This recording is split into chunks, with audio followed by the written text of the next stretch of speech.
अरे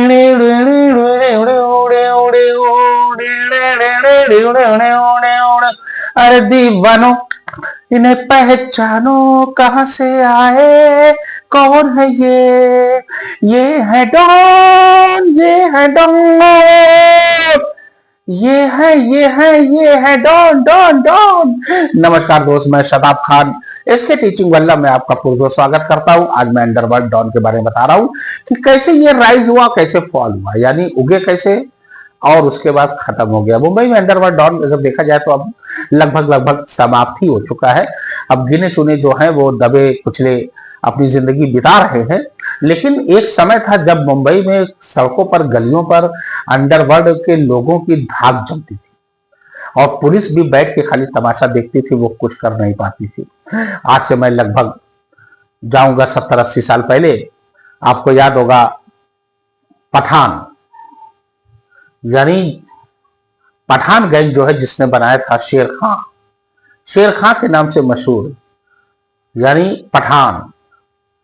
तो पठान गैंग जो थी ना, ये बड़ी सक्रिय थी। अब मुंबई में जो है आए दिन जो है ये कोई भी कारनामा होता तो इसको अंजाम देते थे। लेकिन शेर खां जो पठान थे ये पाकिस्तान के जरिए, अफगानिस्तान से होते पाकिस्तान के जरिए आए थे। उन दिनों पाकिस्तान हिंदुस्तान एक ही था, 1940 की बात है। तो ये मुंबई में आके अपनी धाक जमा लेता है और इसका एक छत्र साम्राज्य हो जाता है। लेकिन दो भाई मुंबई की सड़कों पर काफी आतंक मचाते हैं। एक का नाम होता है शब्बीर कासकर और दूसरे का नाम होता है दाऊद इब्राहिम।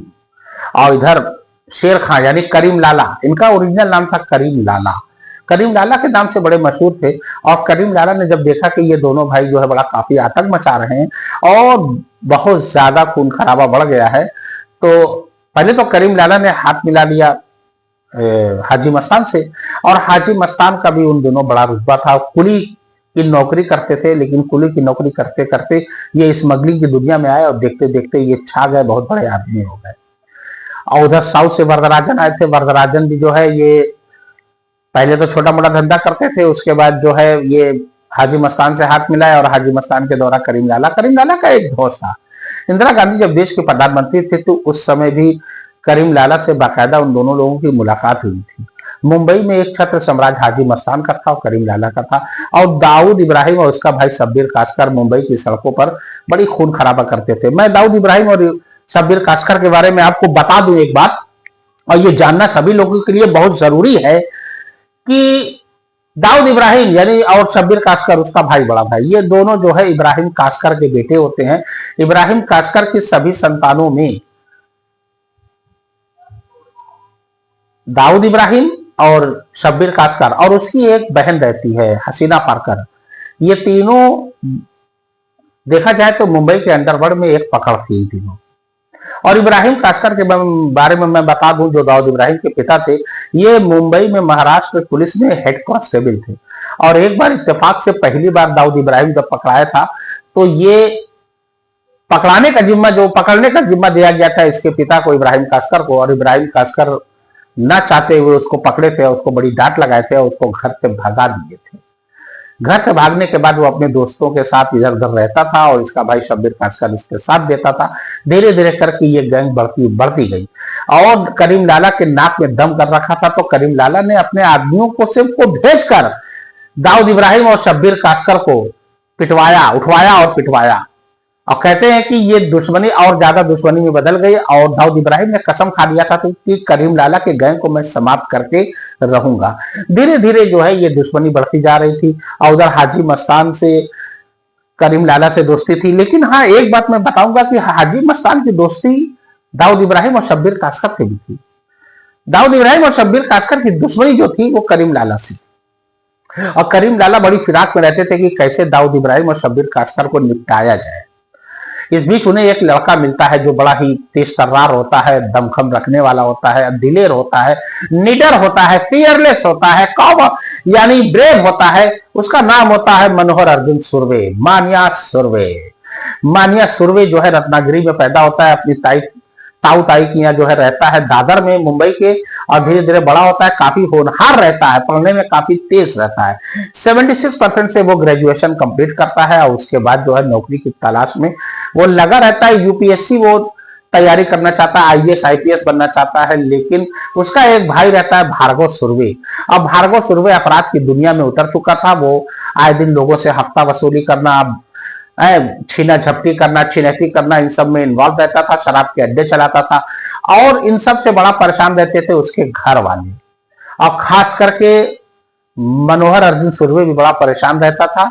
और इत्तेफाक से देखिए कि 10-12 की टीम ने भार्गव सुर्वे पर एक बार हमला कर दिया। भार्गव सुर्वे को जान से मारने वाले ही थे कि उतनी देर में मनोहर सुर्वे आता है और जो पकड़े रहता है उसको खींच के अपने भाई से अलग करता है, और उसके बाद जो है भार्गव सुर्वे वहीं पे रखा हुआ चाकू निकाल के उसके पेट में मार देता है और वो मर जाता है। वहां का इंस्पेक्टर रहता है दामोलकर और उनको गिरफ्तार करता है। दामोलकर बड़ा रिश्वतबाज रहता है, थोड़ा सा करप्ट रहता है, और वो बड़ी विनती करता है कि छोड़ दे मनोहर अर्जुन सुर्वे, लेकिन नहीं छोड़ता। अब मनोहर अर्जुन सुर्वे और उनके भाई को दफा 302 के तहत उम्र कैद की सजा हो जाती है। पहले ये यरवदा जेल में थे, उसके बाद जो है धीरे धीरे करके जो है इनका जेल जो है नासिक जेल में शिफ्ट होता रहा। लेकिन उसी बीच ऐसा माना जाता है कि मनोहर अर्जुन सुर्वे के बड़े भाई भार्गव सुर्वे को जेल में ही एक आदमी के द्वारा मरवा दिया गया जान से। लेकिन मनोहर अर्जुन सुर्वे को बचा लिया यूनुस मुनीर। यूनुस मुनीर जो बहुत खास हो गया था मनोहर अर्जुन सुर्वे का, और वहीं पर वो जिम करते थे, बातचीत करते थे, खाना पीना सब साथ में करते थे। और एक तरीके से यूनुस मुनीर जो है मानिया सुर्वे का बहुत खास हो गया था। 9 साल की सजा ये पूरी करता है, और जब 10वें साल में कदम रखता है तो ये यरवड़ा जेल से यूनुस मुनीर और मानिया सुर्वे भाग जाते हैं। भागकर मुंबई जाते हैं, मुंबई में अपनी खुद की गैंग बनाते हैं और गैंग बनाकर उसका संचालन करते हैं। धीरे धीरे करके मनोहर सुर्वे आगे बढ़ता जाता है, और जब करीम लाला को पता चलता है तो उसका इस्तेमाल करते हैं दाऊद इब्राहिम के बड़े भाई शब्बीर कासकर को मारने के लिए। शब्बीर कासकर अक्सर सिद्धि विनायक मंदिर जाता था, और रास्ते में पेट्रोल पंप था, वहीं पेट्रोल पंप में पेट्रोल भरवाने रुकता था। जब मनोहर अर्जुन सुर्वे उनके गए, तब तक मनोहर अर्जुन सुर्वे का नाम बदल के मानिया सुर्वे हो गया था। मानिया सुर्वे को पता चलता है, 2 जीप पूरी गैंग भर के जाती है, और शब्बीर कासकर जैसे ही पेट्रोल पंप पर पहुंचता है उसके मौत के घाट उतार दिया जाता है। और इधर दाऊद इब्राहिम जो है अपने भाई का बदला लेने के लिए आतुर। 1981 की बात है, और करीम लाला की गैंग को मारना शुरू करता है, पूरी गैंग ही समाप्त कर देता है। और 1986 में ये चला जाता है दुबई, या दुबई के रास्ते पाकिस्तान के कराची शहर में, और आज तक वहीं पर है, और वहीं से अपने गैंग का संचालन करता है। मुंबई पर एक छत्र साम्राज्य स्थापित किए रहता है दाऊद इब्राहिम। धीरे धीरे करके इसकी फौज बढ़ती जाती है। छोटा राजन, छोटा शकील, सत्या, ये तमाम लोग जो है इसके गैंग में शामिल होते हैं, बहुत खास होते हैं। लेकिन मुंबई पुलिस जब हरकत में आती है तो मानिया सुर्वे को तो पहले निपटाया जाता है। अंबेडकर जंक्शन कॉलेज के पास आता है दिन में 1:30 या 2 बजे, और पुलिस सादे वेश में रहती है, उसका एनकाउंटर कर देती है। पहला एनकाउंटर, ध्यान दीजिए, पहला एनकाउंटर। उसके बाद जो है गैंग के लोगों का सफाया होना शुरू होता है, और दाऊद इब्राहिम तो फिराक में था, इसीलिए वो भाग गया था दुबई से पाकिस्तान, वहीं से अपनी गैंग का संचालन करता था। और धीरे धीरे करके देखा जाए तो फिर मुंबई अंडरवर्ल्ड पतन की ओर जाने लगी। वरदराजन वापस चला गया, अंडरवर्ल्ड की दुनिया छोड़ के, वो तमिलनाडु साउथ से आया था, वहीं वापस चला गया। उसके अलावा हाजी मस्तान, उनकी हार्ट अटैक से निधन हो गया 1994 में, और उसके बाद करीम लाला की गैंग समाप्ति हो चुकी थी। मनोहर अर्जुन सुर्वे, मानिया सुर्वे मर चुका था। दाऊद इब्राहिम अपनी गैंग का संचालन जो कर रहा था अंडरवर्ल्ड का, वो पाकिस्तान दुबई से बैठ के कर रहा था। और फिर उसके बाद मुंबई पुलिस और सख्त हुई, प्रशासन थोड़ा टाइट हुआ, इनके ऊपर शिकंजा कसा गया।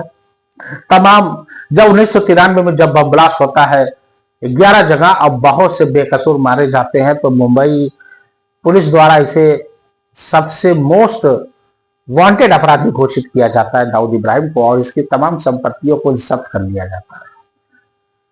लेकिन हाल फिलहाल मैं यही कहना चाहूंगा कि मुंबई अंडरवर्ल्ड अब इस समय बहुत ही निम्न स्तर पर आ चुकी है, और एक तरीके से देखा जाए तो लगभग खत्म ही हो चुकी है।